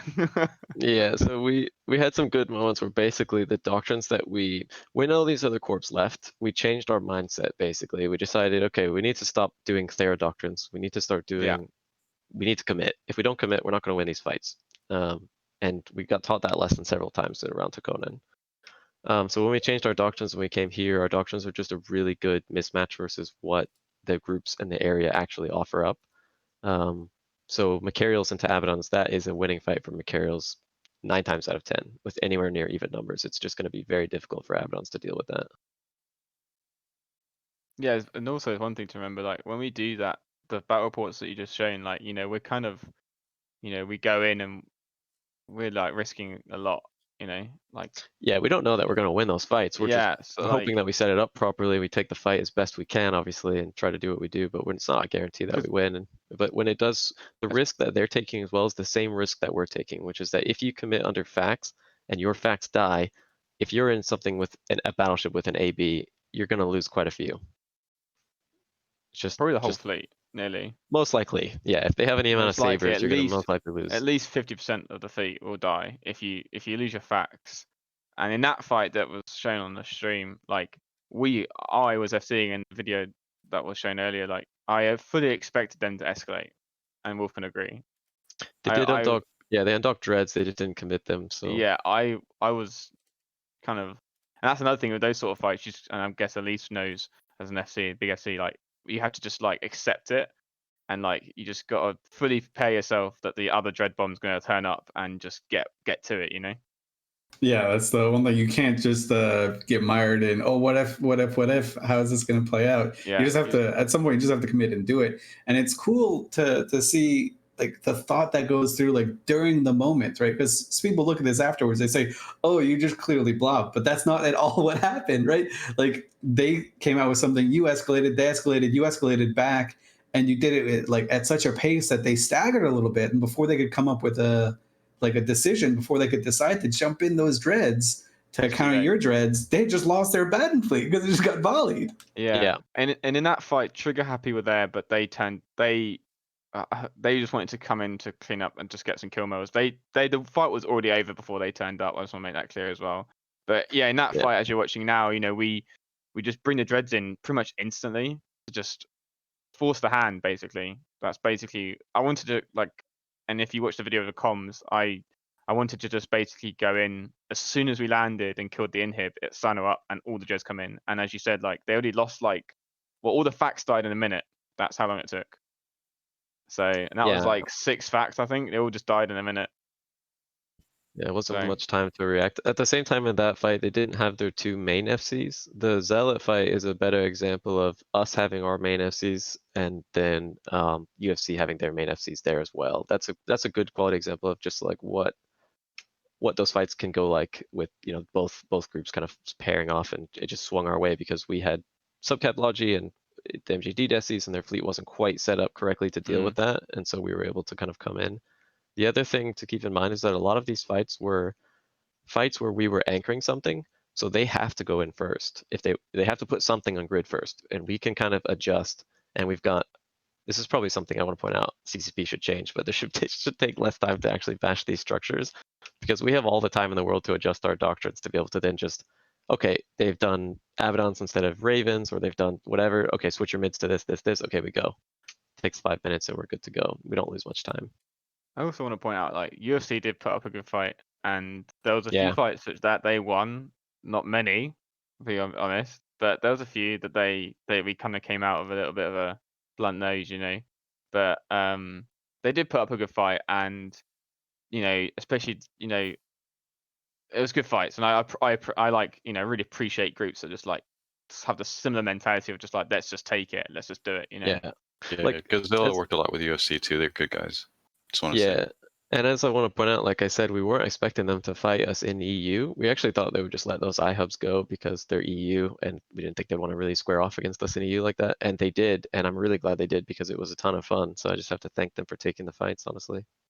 I also just want to point out, so the video you're watching right now is using micro jump decies, and this is the fight where they had no Hicks, and we just used MJD destroyers to basically split up their Abaddon fleet like completely.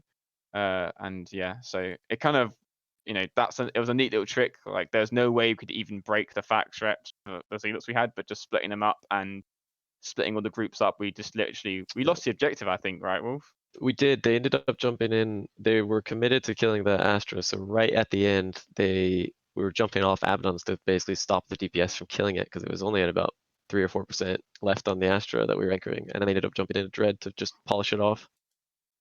So they were willing to. That was a good fight there. It was a good example of like, you know, using hacks and stuff against Avadons, which wouldn't normally go well, but we're just trying to use, you know, they learned a lesson, and then actually every other fight they brought Hicks. So there's some funny moments as you were like going through the fights, and people are looking at the videos that you guys made. Some people are like, wow, I don't even remember what a fight like this without tie-dye is like. It's absolutely insane. But I did want to give a neat little throwback to something that Wolf said a couple minutes ago, right? So you guys, or Wolf mentioned that you guys were fighting 3 groups that had to coordinate with one each other, and even though they had like certain advantages, they had maybe more numbers, you guys were able to push your advantage because you were just one group fighting against someone that had to coordinate as 3. And this is something that like we saw earlier in the war in the South. I don't want to bore everyone by talking about the war that's been probably talked to death. But this is something that the Imperium tried to use to their advantage as well, right? Because the Imperium are like the one cohesive group, and they want to kind of sow division between everyone else and kind of exploit the fact that everyone else has to communicate with one another. Like it's the same concept, just at completely different scales, but it's the same, like, I guess, FC philosophy. So it's just kind of neat to see something like that happen. And it just, when Wolf said it, that's just, I had to say it out loud. A good example we have of that, actually, and Wolf was there when Wang's turned up to help UFC. And and they brought get the battle report for that, and they can put that in the chat. And they brought I think it was Wang brought Seferox fleet, and UFC brought Munins. And this is a perfect example of how, like you just said, of 2 groups that are not communicating, and us in one group where I can't remember. I think we were fighting the Munins, wasn't it, Wolf? And then like they burnt off to 100 kilometers, and as they were like 100 kilometers away, the Ferox fleet just landed right on top of us. And bearing in mind that individually they're smaller than us, but combined they're bigger, like way bigger than us. So the setup here, right, that is a really good example of that, because the setup here is that we anchored another Astra house and had it coming out, and we weren't sure if they were going to commit like they did before, because obviously the Boosh Desi's worked out in our favor, et cetera, et cetera. So they actually asked Wangs for help, who showed up in Ferox's, and also actually filled a number of critical roles in the UFC fleet. They were actually doing links for them, Logi, and several Munins, which I thought was surprising. But they did, and they were quite a large fleet combined. We were actually wondering if they could make this really painful for us. Again, this is actually while we're still staged out of NPC Pureblind. So to get caps there, we have to mid them. So they still could potentially out-escalate us.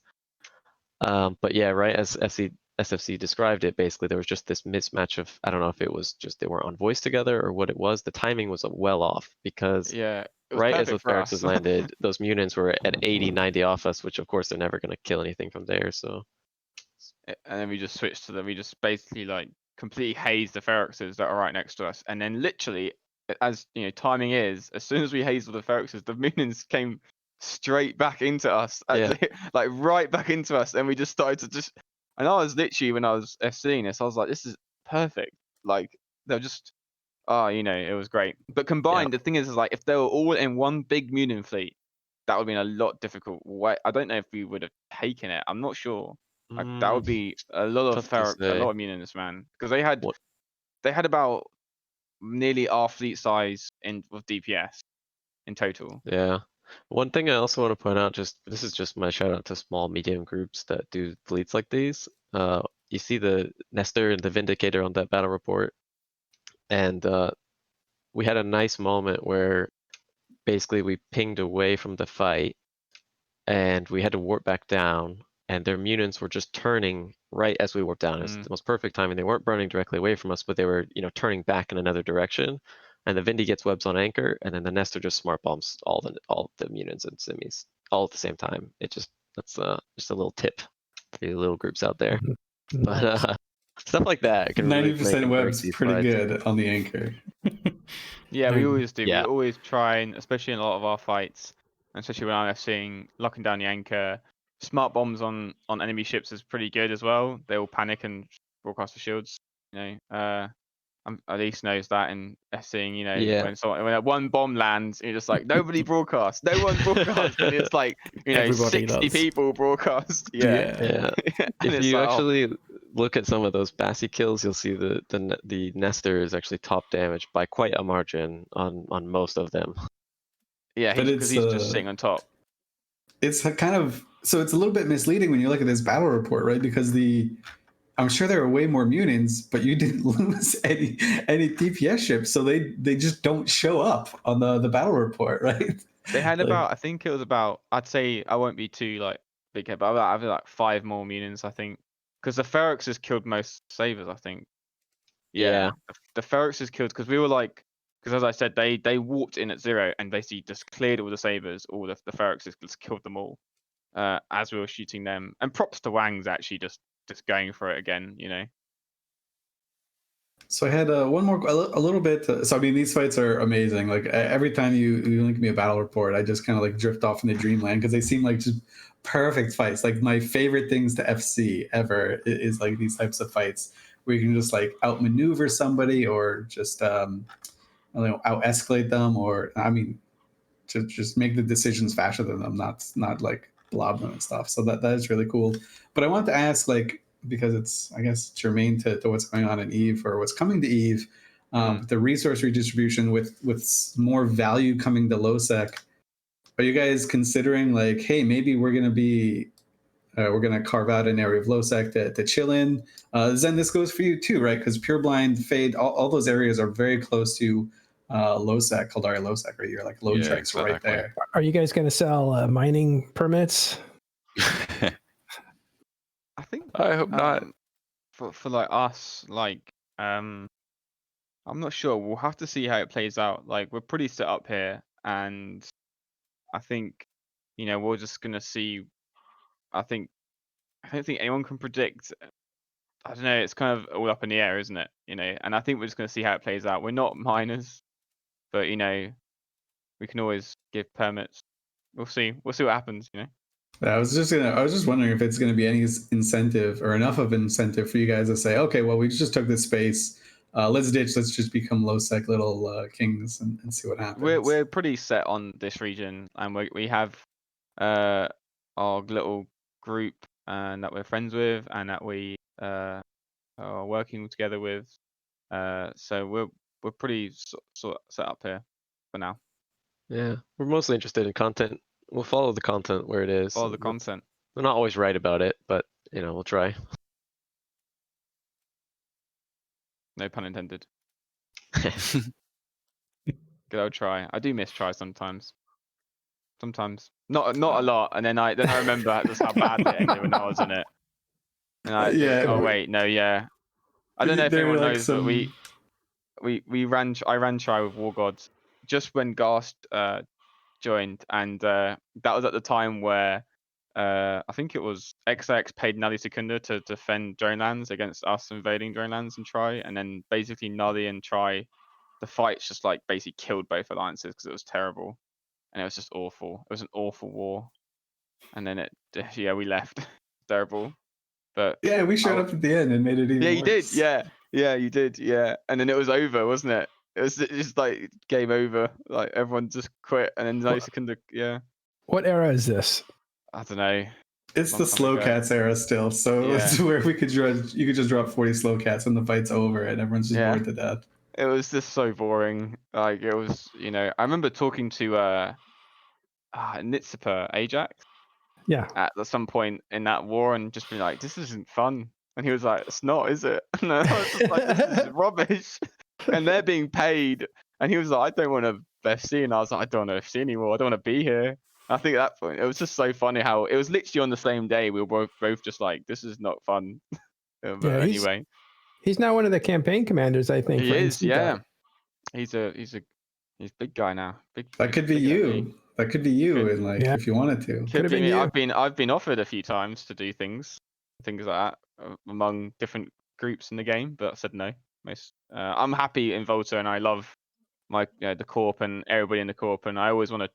I'm pretty sure if I quit Volta, I'd just quit the game. I don't really. I just see combined with what we do in the game and the Alliance tournament stuff. This is the only place in the game for me, and most of the people that join the Volta and join us like kind of quickly realize that there's not many other places that do what we do. So that's why Wolf's here, right, Wolf? Yes. Yeah. I Well, felt that's why the we same way. joined. But I felt the same way about red versus blue for 9 years, but man, you'd be surprised. Eventually, everything comes to an end. So you guys are like those rock and rollers that never get a day job. Yeah. Yeah, work. We don't need to work. You don't need work. uh, That is just alarm clock need a and Pack of cigarettes. It's a pack of cigarettes. Exactly. From Jack Daniels. It does kind of seem like their day job is just unadulterated frags in certain areas of space. Definitely. Like, I was still just scrolling through some of these skill reports, and I could just I think imagine. it sounds how like a cool it pretty is. good job. Yeah. I mean, I've Well, been in Volta for like 8 years, so quite a while. yeah. Happy with that. And one of the Just things day that's impressive is you mentioned it, right? So Volta is just morphed and adapted, I guess, for lack of a better word. But it has changed depending on how the game works. Instead of giving up or getting beaten by Expanding. game mechanics, you just kind of change what you do, right? So you go from living in Thera, getting kills, going to low sec, going over the fade. So that's pretty commendable. One of the things that for people that aren't aware, like you're one of the premier EVE Alliance leaders, I would say. Like I would completely say that. all right, let's settle down. I mean, did I- it's hard. It's hard to do what what Volta does. I'll Right? take Why did I say Volta that Volta? expert. Why did I say that Volta was dead? What happened there that I Volta? think it's because RTSQ and Israd and Origin all left at the same time. Yeah. Okay. And like, but people forget that like really like Volta in itself is like, is its own like alliance to a certain degree. Like not just, and obviously with, ISSW joined us, and ever since like they all left, ISSW like kind of, I think that was good for you guys, Wolf. It made you just sort of like, okay, this is it. Let's get active and like, new campaign. And we have a good like member retention in general. Like people just stay, and then everyone just starts to crab. It's weird now. It's ridiculous. Like I actually had to put 100% tax on. It's terrible. Yeah, Like, one of my it's a nightmare. one of my big concerns actually with this deployment was when we moved into the iHubs, the windows are really wide when you first place iHubs. I think it's 18 hours at Strat Index 1, or just ADM 1, it's 18 hours. And you don't get around that window. That's the window for until you get it up above that, or until Strat Index goes through. So one of the things I said to Starfleet was, well, okay, what are we going to do about ADMing? I don't think Volta people want to crab. Well, that was wrong. Hold my beer. Like, my God. Just you wait. Don't. When we took Owassa, we took the whole of Owassa. I pretty much lost the corp for a bit. Like they all just disappeared and did crabbing. I said to Wolf, just wait. Okay, you wait.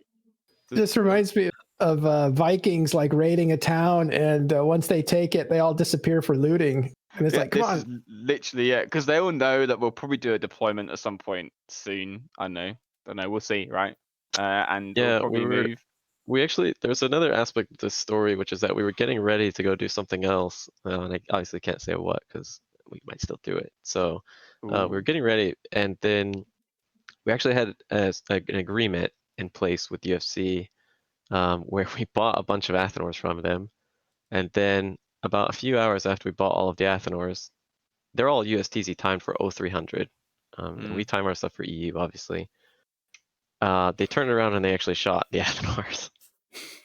So that created an awkward situation for us where we're like, all right, boys, guess it's not over. We're going to stick around a bit. We're going to do some things. And I'll point out as well, Wolf, that I called an emergency meeting. Yeah, I did. As the ping, I did the GIF and everything. Yeah. And so we basically had this situation where suddenly UFC were starting to entosis our Sov. We didn't expect this. We didn't expect them to start hitting these Athenors. And we ended up fighting them again for a good bit, and then we got to these situations where Volta. This is another difference between Volta and most typical alliances. There's one battle report there that I just posted, but they. So one of the things that UFC did after a few days is they actually dropped a Fortizar in one of the Declan systems that they had handed over to us, and it was like 0400, which is not such an awesome time for EU people, but we had this fun moment where basically we blue-balled all the other Athenor timers in USTZ just to sort of wear down, because they were bat-phoning Rote Capel and also Freight Train Diplomacy to Scepter up to hand out Avadons in these USTZ timers where we're obviously not strong. So for the Fortizar timer, we actually suppressed our local, and we had everybody alarm clock, and we suppressed our local, and our local was at 14 for about 15 minutes before the timer. And I was up for it. Starfleet was sleeping, didn't even alarm clock. Can you believe that? And I haven't. No, I that's had not everyone on true. Okay, TeamSpeak. that's not. Okay, whatever. That's not true. You know, that's not true. Anyway, Yeah, tell yeah. the story. So anyways, Starfleet had like 2 hours of sleep, so he couldn't be there. But basically, I was on, and I had everybody on TeamSpeak, and we had Sedition come over, and we had Tri come over with like a few, as many people as they can spare. And they weren't in our local yet. Our local's at 14, 10 minutes before the timer, 15 minutes before the timer, and I tell everyone to log in. I can really only imagine UFC's reaction, because I was sitting in their local and I was watching their local was about 70, and in 10 seconds our local went to 80, to 90, to 100, to 115, just from all the Volta people alarm clocking, like just logging in, and we ended up killing the Fortizar. And then after that, we kind of talked again and kind of came to a better agreement. And we had one more little fight. It was purely a good fight. It wasn't like it was a big objective or anything. UFC were planning on honoring the next agreement that we had anyways. But it was this Tatara that I linked. That was another little good fight with Avadons, and Rote Capel showed up pretty strong there in Dreads and stuff. That was a nice little brawl. But yeah, it's been fun. It's been just an interesting little turnaround. But we're back. We're back to stability in the region. So we'll see how it plays out from here. Stability in the region, and everyone come to People Down and Fade. Just have fun. PP. You know, Elise, this is interesting because they're inviting people in to have this environment that they're a part of. And it reminds me of Wormhole Space, but Wormhole Space has evicted everybody. So it's like, it's totally flipped on its head. It used to be the other way around. Yeah, definitely. I think it's also like definitely like mentality as well, like different groups mentality. Like I think the reason why most people like the cool thing to hate Volta is probably because I guess when we're in Thera we just ruin everyone's day, and probably all the SCs are just getting annoyed because like, you know, another Rorqual's tackled, we've got to like go and form up and defend the Rorqual that Volta's trying to kill, and then, you know, and I guess that's given us like the, you know, even though we are a PP group and we will ruin your day as much as we can, you know, and especially all we want is content, as we said, like we follow the content and want the content, and we, you know, we don't want, you know, we want people to come here and fight us, and come to Pureblind, and you know, and that's the important thing. So. Yeah, honestly, this coming to Pureblind, if you're a small group or Cloud Ring or Fade, etc., would be the best bet. If you are a medium-sized group or a small group, it is your best bet. Even fighting Volta is still your best bet because we're most likely just going to use subcaps. We're not. It's not going to be like Yeah. if you go try to take space in Scalding Pass or Mencia, the groups there are going to absolutely blob you out with caps, supers, whatever advantage they can get over you.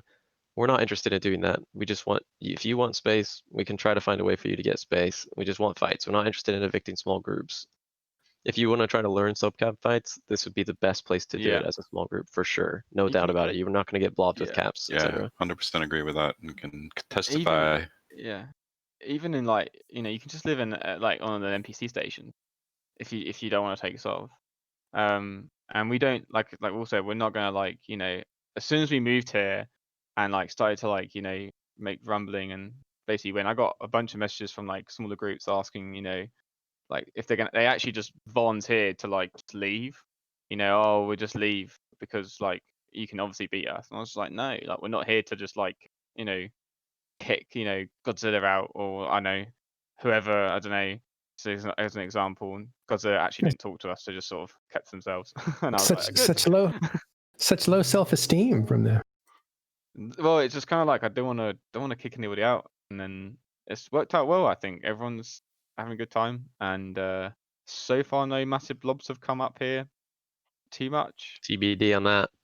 TBD, I guess, right? At least. Don't worry, everyone's That'd gonna be be nice. stuck in the south for quite some time. So you guys can keep just getting massive dunks. I do find it funny that and we can probably wrap up after this, but I do find it funny that throughout like EVE's history, like large blocks have always tried to like artificially create what you guys have, right? Through like different fight clubs. I know there's like the idea of like, we'll just shove all these people in the V0L and see what happens, or we'll shove all these people in the Aquarius and they'll create this cool stuff. But no, it just has to happen organically. And it just happens really, really quickly. So that is definitely pretty cool. So shout out to you guys. I'm excited I just always refresh your guys' skill board to see what happens, because it's exciting stuff. So I'm interested to see what happens. I'm interested to see how everyone adapts to the low sec changes. That's coming in like 2 weeks that no one really knows what's going to happen with. Maybe you guys will be like low sec viceroys. Maybe you guys will just stay up in null sec doing stuff. I have no idea. See how that goes. I came from low sec before ever coming to null, and I left low sec because it wasn't very good at this point in terms of the game, like in terms of how low sec is set up. Unfortunately, it used to be so much fun. My origin was like Snuffbox original with Donnie Darko and all of them, and I really loved that time in low sec, but it's just not the same, sadly. Yeah, I think Wispis from the CSM Phantomite made a post about like some of the changes to the resource redistribution and why trying to force this in the low sec isn't going to work from a low sec perspective. But either way, I'm excited to see how it plays out, and you guys seemed perfectly poised to make the best of it. So I'm excited to see how you guys work with that. Also, like if groups do deploy north, like bigger groups or whatever, like SIGs and stuff, like someone was saying in chat like PL should deploy here, and I welcome that. It'd be fun. Like I'm myself, like we always have to end up most of the time fighting outnumbered in most occasions, and we will take a fight if we even if the like chance of us winning are slim. We'll try and take the fights. I will try and take the fights. If there is a chance that we might win, we will take them. Like as long as it's not like 1,000 people. So I'll take the fight. 300 people, I could take that. I think. Sounds like a promise. Find out. Yeah, we will. We'll fight them. I guarantee. In fact, you can call me out if I don't. You can call me in that. I mean, Elise knows us. Like he knows. We'll take the fight. We'll try and take the fight. We will always try and take the fight. But 250 eagles is 250 eagles. It's a lot. Yeah, there's not much you can do about that. It's a lot of eagles. You can't exactly spec tank 250 eagles. So yeah. All right. Thanks, Elise. Is that all your questions, Elise? Or? Yeah. No, that's it. I just kind of wanted to see how this area was going, and I think Carneros put it best. He said it's a nice palate cleanser from knowing what's going on in the south, because everyone's just talking about it. Meanwhile, you guys are having the times of your lives up north, and it seems like everyone is. So SFC Wolves, Zen, thanks for giving us a little bit of insight into what's going on in other places of EVE that hopefully people are more aware of now. Hey, come out to Pure Blind and join Godzilla. We need 5 more guys. I love that. See, 5 more guys. That's so all they need. We can bump it up to 20 instead of 15. 5 guys. That's all they need. Not 100, just 5 more dudes, man. Yes, please. XRV welcome, especially, but everybody's welcome. If he'll say no to the 6th guy as well. No. No, I won't. I 6 promise. guys is way too much. We can't handle this. 100 will come, but the top 5 will get in. Yeah, exactly. Yeah. All right. Well, thanks very much for telling us what happened up there and what the new ecosystem looks like, and maybe other people want to get involved with that if they're. I think it takes a certain skill level, right?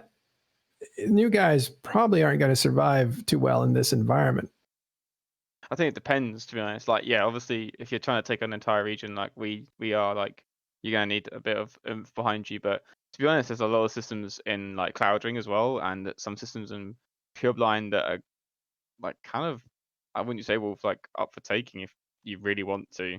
If you had a determined enough group, and you were in the right time zone, there are definitely systems open in Pureblind that you can take. The same is true for Cloud Ring in the sense that if you look at it, there's basically no iHubs there, which is all that actually matters. The other thing Yeah. is Fountain doesn't. There's a lot of systems where Fountain doesn't have iHubs, but I wouldn't recommend that because Yeah, I in it wouldn't go probably wouldn't Fountain. love that. So I would not sure I would recommend that for a small group, but they are open technically. I'd say Pureblind and definitely Cloud Ring. If you look at the iHub map in Cloud Ring, like literally half of it, over half of it is empty. Like of iHubs. Oof. So you can, because as anyone that's in Solve knows that like TCUs mean nothing. It's all about iHubs. iHubs are what matters. Right. All right, man. It was so nice to talk to you guys, all three of you, but and it was nice to meet you, Starfleet Commander. So well, you're welcome. Nice to meet everybody here. Can I ask you one last question? Yeah. Super Twinkie 69. Do you think he's calm? Do you think he's calmed down a little bit? I mean, Elise. I mean, do you think that Super Twinkie's ever calmed down? I don't think he's like biologically capable of getting calmer. No, he's you guys, I'll tell you what, you guys should play Dota with the guy, okay? And then you'll see, you think that what he's like in Eve is calm, then play Dota with the guy, and then you'll find out that this is an entire... Super Twinkie's, I'll tell you what, you should watch the video, Dominion versus Super Twinkie. It's a classic video. Yeah. Right. Super Twinkie, for anyone he's an FC from Tri. Like he was kind of like one of the main I don't want to say like ego FCs or anything like that, but he kind of had a cult following around him. He was good FC. Like don't he was good FC. And he was like, definitely on the like, I guess at the time at least, would you agree? Like he was like, on the high level.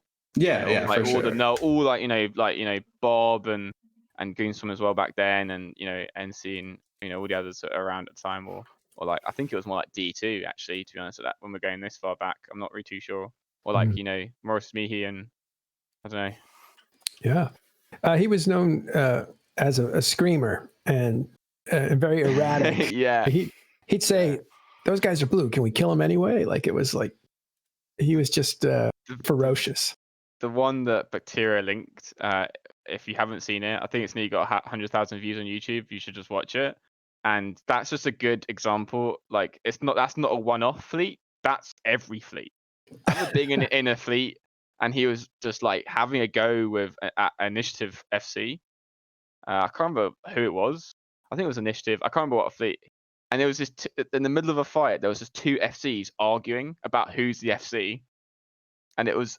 Honestly, as a member, you just sat there like, well, we're all just getting killed, and these two are like having a go at each other, and like I don't know if you can swear on the show, but like like Super Twink could just be like, no, and just keep saying no, and it was just like I think I had to find it. I had to find the video. You have to watch it, man. Yeah, I was flying with him.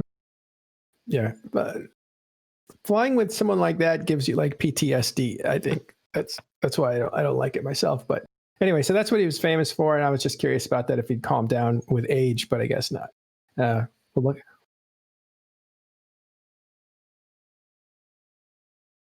Oh, really? He can't. I found the video. Okay. That's one of the big draws from smaller groups, where like you have an alliance where you can actually know everybody in the alliance, and you're not going to get stuff like that. Is for me. I was muted. Yeah, No, I was muted, but yeah, every so often in Initiative, Super Twinkie's name comes up in conversation. For the obvious Everyone reasons. rages. I've raged before as well. There's No. I've had a few rage. I have, Wolf. You've been there. Sometimes. Very rarely. Very rarely. Rare. Actually, in the Alliance tournament I did, I threw my headset across my room in the Alliance tournament. You broke your So the headset heated day 2 gamer of our moments deployment. happen in the Oh Alliance no, I did tournament as for well. sure. Okay, I broke my headset twice. I broke my headset once in the Alliance tournament when we didn't kill the Balgorn, and second when the second day in the deployment of this deployment, I threw my headset across the room because I lost my virtue set on my ult, and I always forget about my Loki ult, my scout. I always forget, honestly. I don't know if Elise can relate. I always forget about the ult. I always forget about my ult, and it always dies on the gate to like NPCs or something. I don't Everybody know always what it loses their is. scout. I Everybody definitely loses their just scout. I alt tab every time without fail. I like pull up my alt screen as it's getting killed. Not Yeah. like after it died, not like just before it died, but just as it's in like half armor and I can't do anything about it. That's when I always pull it up without fail. Oh god, you know, I have my alt account and it's just like Loki losses. I think the one constant in Eve is that every FC loses their scout eyes. Like constantly. yeah. Always. I Oh always my forget. God. Or I'll tell you what, another time is I sometimes warp it with me. I sometimes do that as well. Did that in the fleets and fade. I forget to like set fleet exempt, and I just warp my fleet, like the fleet and the Loki, and obviously they think it's a web Loki, and obviously it just get insta popped, and I'm just like, oh, for God's sake, that happens a lot. That's only when I rage. That's about it. Don't get too angry. The Alliance tournament I do, because that's when there's a lot of stakes on the line, and I sometimes it gets a bit tense, you know. Well, thanks very much for showing up today. Really appreciate it. It's good to meet Volta. And I want to tell you all in the audience that we're about to roll an interview with the writer, the author of Empires of Eve, Volume 2, Andrew Groen. And this is an exceptional interview, not because I did it, but because he's amazing. So this has to be, we're going to broadcast it. Normally I wouldn't do this, but I really want people to see this because it will go unseen by too many people. So please watch it. If not, you can find it on our YouTube channel. And if you're interested at all in EVE Online and what got us here, who the players were, what they did, and what it's like to put EVE history together on a massive scale, this is a great interview. And it goes beyond that. It talks about video games as a social medium. It talks about some of the key elements of EVE Online, the darkness, the truths, the relationships and how important they are and everything like that. It goes way past just the book, but it definitely will give you an idea of what's in that book. And that book is amazing. I just was lucky enough to read it. So I want to say thanks to our guests, Starfleet Commander, Wolf's Dragon, and Zen still here with us. You made it to the end. Of course, Elise and Baleful, or Arcia, actually, and McLeod, our engineer. Thanks, everyone, for coming and watching today. Please stick around in a few minutes, just about 2 minutes. We're going to start the presentation of the interview. Thanks. We will see you next time on Talking in Station.